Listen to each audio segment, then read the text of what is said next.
तो चलिए आगे बढ़ते हैं इस वीडियो के टॉपिक के ऊपर। इसके पहले भी कुछ वीडियोस मैं पब्लिश कर चुका हूँ। वो वीडियोस अगर अब तक आपने नहीं देखे तो आप चाहिए तो हमारे चैनल के वीडियो सेक्शन में जाकर उन वीडियोस को देख सकते हो। तो मार्केट के बहुत सारे कंपनीज़ के बारे में काफ़ी अच्छी और बढ़िया खबरें जो आ चुकी है उनको एकदम सिंपल वे से यहाँ पर हम समझने की कोशिश करेंगे। पहली खबर है क्राफ्ट्समैन ऑटोमेशन इस कंपनी के बारे में। तो बड़ी अपडेट यहाँ पर इस कंपनी के बारे में निकल कर आ रही है, जिसके कारण ये शेयर मार्केट की फोकस में बना रह सकता है। तो देखिए कंपनी इन्वेस्टमेंट करने वाली है 250 करोड़ का अमाउंट इनका जो नया मैन्युफैक्चरिंग प्लांट है होसूर में। अब ये जो प्रोजेक्ट है ये कंप्लीट किया जाएगा 2 अलग अलग फेजेस में अगले 8 महीनों में। ये वाला अपडेट भी कंपनी ने यहाँ पर क्लियरली बता दिया है। अब इसके पीछे के पर्पस की बात करें तो देखिए यहाँ पर बहुत ही ज़्यादा डिमांड लगातार बढ़ती हुई देखने को मिल रही है, खास करके ऑटोमोटिव कस्टमर्स की, जिसको इस कंपनी को मीट करना है, जिसके कारण कंपनी ने ये वाला डिसीजन इन्वेस्टमेंट का यहाँ पर लिया है। अब यहाँ पर कंपनी का जो मैन्युफैक्चरिंग कैपेसिटी है उसको भी इंक्रीज़ करना है, तो ये भी एक बिग रीज़न यहाँ पर हमको देखने को मिल रहा है। तो ओवरऑल देखा जाए ये रीज़न किसी भी तरीके से आप कह सकते हो निगेटिव नहीं है, बल्कि पॉजिटिव है, जो कंपनी के बिजनेस को आने वाले समय में और भी काफ़ी ग्रोथ करने में हेल्प करेगा। अब यहाँ पर बिजनेस अपडेट की एक और बात करें तो Q1 फाइनेंशियल ईयर 2027 की बात करें तो कंपनी का जो नेट प्रॉफिट है इसमें भी इंक्रीज़ हमको देखने को मिली है। 151 करोड़ का नेट प्रॉफिट इनका देखने को मिल रहा है, जिसको अगर आप पिछले साल से कंपेयर करोगे तो नियरली डबल होता हुआ नजर आएगा। इसका मतलब कंपनी का फाइनेंशियल्स में जो नेट प्रॉफिट का अपडेट है वो भी काफ़ी तगड़ा, काफ़ी पॉजिटिव हमको देखने को मिल रहा है। एक और इम्पॉर्टेंट इन्फॉर्मेशन ये भी आपको वही देखने को मिलेगी कि कंपनी का फ्यूचर कैपिटल एक्सपेंडिचर और बिजनेस एक्सपांशन का जो प्रोग्रेस है ये काफ़ी ज़बरदस्त तरीके से हो रहा है, लेकिन फिर भी मार्केट की फोकस इसके ऊपर बनी रहेगी। तो ओवरऑल देखा जाए तो काफ़ी अच्छा खासा अपडेट, पॉजिटिव अपडेट, बढ़िया खबर इस कंपनी के बारे में निकल कर आ रही है, जिसके कारण ये जो कंपनी होगी, ये जो शेयर होगा, मार्केट की फोकस में बना रहेगा। नेक्स्ट खबर है राष्ट्रीय केमिकल एंड फर्टिलाइजर्स यानी आरसीएफ के बारे में।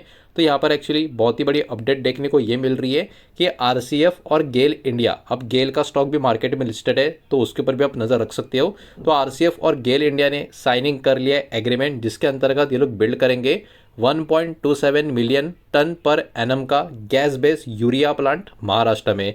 तो इस प्रोजेक्ट का जो लोकेशन है वो महाराष्ट्र में आपको देखने को मिलेगा। तो देखिए यहाँ पर आरसीएफ और गेल दोनों कंपनी का इन्वॉल्वमेंट यहाँ पर देखने को मिलेगा, इस बात को यहाँ पर आप ध्यान में रखें। अब प्रोजेक्ट के डिटेल्स की बात करें, ये जो प्लांट है डेवलप होगा एसपीवी यानी स्पेशल पर्पस व्हीकल के थ्रू, और गेल यहाँ पर अपना जो गैस पाइपलाइन इंफ्रा का यूज़ करता हुआ यहाँ पर नजर आएगा। तो गेल का कंट्रीब्यूशन क्या है ये भी हमको बात समझ में आ जाती है। अब डोमेस्टिक यूरिया प्रोडक्शन को यहाँ पर जो बढ़ावा देना है, इसको जो इंक्रीज़ करना है, ये इसके पीछे का बहुत बड़ा मेन पर्पस है। और हमारा जो डिपेंडेंस है यूरिया का इंपोर्ट के ऊपर, उसको भी कम करना है। उसी को ध्यान में रखते हुए ये वाला स्टेप कहीं ना कहीं हमको देखने को मिल रहा है। तो कहीं ना कहीं ये महाराष्ट्र स्टेट के लिए भी काफ़ी अच्छी खबर रहेगी, लेकिन फिर भी आरसीएफ का शेयर बहुत ज़्यादा तरीके से इस खबर की वजह से मार्केट की फोकस में बना रह सकता है। बढ़ते आगे नेक्स्ट स्टॉक की तरफ, जो है दोस्तों लार्सन एंड टुब्रो यानी एलएनटी। अब इसके बारे में बात करें तो बहुत ही बिग अपडेट देखने को मिल रहा है। एलएनटी इन्वेस्ट करेगा 5,000 करोड़ का अमाउंट अगले 5 सालों में। तो देखिए एलएनटी का ऑर्डर बुक पहले से काफ़ी मजबूत है, एलएनटी का ओवरऑल असेट भी काफ़ी मजबूत है, एलएनटी का कैश रिजर्व भी काफ़ी मजबूत है। तो एलएनटी जैसी कंपनी इसको और भी किस तरीके से आने वाले समय में और भी अच्छा यूटिलाइज कर सके उसके ऊपर फोकस करती है, और उसी को ध्यान में रखते हुए कंपनी एक बहुत ही बड़े इन्वेस्टमेंट की तरफ अगले 5 साल के लिए प्लान करती हुई देखने को मिल रही है, जिसके लिए 5,000 करोड़ का इन्वेस्टमेंट का यहाँ पर प्लानिंग निकल कर आ रहा है। इसमें कंपनी इलेक्ट्रॉनिक प्रोडक्ट्स और सिस्टम बिजनेस का बनाने का कामकाज करेगी, जिसका जो मेन फोकस एरिया होगा वो 3 अलग अलग कैटेगरी जैसे कि पावर इलेक्ट्रॉनिक्स, रोबोटिक्स और इलेक्ट्रिक व्हीकल के जो कंपोनेंट्स होंगे उसके ऊपर कंपनी यहाँ पर फोकस कर रही है। तो एलएनटी कहीं ना कहीं आने वाले समय को लेके बड़े प्लान करती हुई यहाँ पर हमको देखने को मिल रही है। इनका ऑब्जेक्टिव एकदम क्लियर है, एक्चुअली इनको मैन्युफैक्चरिंग करनी है और भी एडवांस इलेक्ट्रॉनिक प्रोडक्ट्स की इंडिया में, ताकि हमारा इम्पोर्ट के ऊपर का जो डिपेंडेंसी है उसको और भी कम किया जा सके। तो इनिशिएटिव काफ़ी बेहतर है, कंट्री को भी फायदा होगा, कंपनी को भी प्रॉफिट होगा, इंडस्ट्री को भी यहाँ पर ग्रोथ पकड़ने को मदद मिलेगी। तो इन एंड ऑल काफ़ी अच्छी खबर, पूरे के पूरे इकोसिस्टम के लिए, कंट्री की इकोनॉमी के लिए काफ़ी अच्छी यहाँ पर हमको देखने को मिल रही है। बचे हुए जो खबर है उनको भी एक एक करके देखेंगे, लेकिन उसके पहले वीडियो को लाइक कर देना, वीडियो को शेयर कर देना। पहली बार चैनल पर आ चुके हो तो चैनल को भी सब्सक्राइब जरूर कर देना। नेक्स्ट खबर हमको देखने को मिली है आइशर मोटर इस कंपनी के बारे में। यहाँ पर बहुत ही बड़ी अपडेट अब ये निकल कर आ रही है कि आइशर मोटर कंपनी की तरफ से अप्रूव हो चुका है 1225 करोड़ का अमाउंट जो पहला फेज़ होगा रॉयल एनफील्ड मैन्युफैक्चरिंग प्लांट का आंध्र प्रदेश के लिए। तो ये देखा जाए तो बहुत ही बड़ी अपडेट कंपनी के लिए हमको देखने को मिल रही है। अब इस प्रोजेक्ट के डिटेल्स की बात करें, ये जो एक्सपांशन है 4.5 लाख मोटरसाइकिल्स का एनुअल प्रोडक्शन का जो कैपेसिटी है 2030 तक जो रीच करना है, उसका प्लानिंग के अंतर्गत ये सब कुछ होता हुआ देखने को मिल रहा है। ये इन्वेस्टमेंट कहीं ना कहीं फंडेड होता हुआ देखने को मिलेगा कंपनी का जो इंटरनल कैश रिजर्व है उसके थ्रू। तो यहाँ पर कंपनी कहीं बाहर से पैसा नहीं उठा रही है, ये बात भी क्लियर हो चुका है। तो देखिए इसका जो मेन पर्पस है वही है, कस्टमर का जो डिमांड है लगातार इस कैटेगरी में जो बढ़ रहा है उसको कंपनी को मीट करना है, लेकिन कंपनी उसके लिए बाहर का पैसा नहीं इंटरनल कैश रिजर्व ही यूज़ करती हुई हमको देखने को मिल रही है। तो in and all Eicher motor के लिए बहुत ही बड़ी अच्छी वाली खबर है, जिसके कारण ये भी शेयर मार्केट के फोकस में बना रहेगा। नेक्स्ट खबर है महिंद्रा एंड महिंद्रा यानी M&M इस कंपनी के बारे में। एक्चुअली इसके बारे में आज के दिन ही बहुत ही बड़ी खबर आई थी और स्टॉक में अपर सर्किट भी 20% का लगा था, लेकिन ये खबर बहुत ज़रूरी है इसको समझना, तो इसलिए मैं भी आपको यहाँ पर कवर करके बता रहा हूँ। तो M&M का जो बोर्ड है इन्होंने अप्रूव दे दिया है ट्रांसफ़र करने का इनका ट्रक और बस का जो बिजनेस है SML महिंद्रा के थ्रू, मतलब SML महिंद्रा को इन्होंने जो एक्वायर किया था, तो इसको अभी यहाँ पर इनका जो बिजनेस है बस का और ट्रक का वो SML महिंद्रा में ट्रांसफ़र करेंगे। 525 करोड़ का ये ओवरऑल ट्रांजैक्शन यहाँ पर होता हुआ नजर आएगा। ट्रांसफ़र जो होगा वो स्लम सेल के थ्रू होगा और बिजनेस में असेट की बात करें, एम्प्लॉय की बात करें, लाइसेंस की बात करें, लाइबिलिटीज़ की बात करें, ये सब कुछ SML महिंद्रा में मूव किया जाएगा M&M के थ्रू। तो कहीं ना कहीं ये बहुत ही बड़ी खबर आपको देखने को मिलेगी, जिसके कारण SML महिंद्रा का जो स्टॉक है आज के दिन काफ़ी बड़ी तेज़ी में हमको देखने को मिला है। लेकिन M&M का शेयर भी ऑब्वियस सी बात है बाजार के फोकस में इस बड़ी खबर के कारण बना रहेगा। अब देखिए आज के दिन SML महिंद्रा में बहुत ही बड़ी तेज़ी देखने को मिली, अपर सर्किट भी लग गया, लेकिन यहाँ पर थोड़ा सा ट्विस्ट ये भी है कि जो ट्रांजैक्शन है इसको एक्सपेक्ट किया जा रहा है कंप्लीट होगा 31 जनवरी 2027 तक, और इसमें बहुत सारे अलग अलग अप्रूवल अदर कंडीशंस भी बाकी होंगे रेगुलेटरीज के, ये बात भी यहाँ पर आपको ध्यान में रखनी है।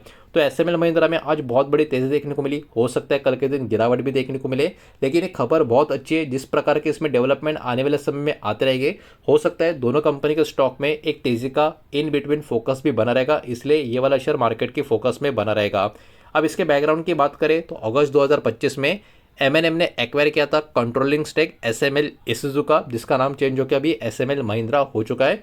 कंपनी को वही बाद में SML महिंद्रा नाम से रिनेम किया गया था, बिकॉज कंट्रोलिंग स्टेक अभी इसका M&M के पास हमको देखने को मिल रहा है। इसके पीछे का जो पर्पस है वो एकदम क्लियर है, पूरा का पूरा जो कमर्शियल व्हीकल का जो बिजनेस है इनको अब एक ही कंपनी के अंडर लाना है, और इसके वजह से कंपनी के जो ऑपरेशन है, कंपनी का जो प्रोडक्ट का पोर्टफोलियो है और जो मार्केट प्रेजेंस है उसको भी मजबूती देने का काम यहाँ पर कंपनी करती हुई नजर आएगी।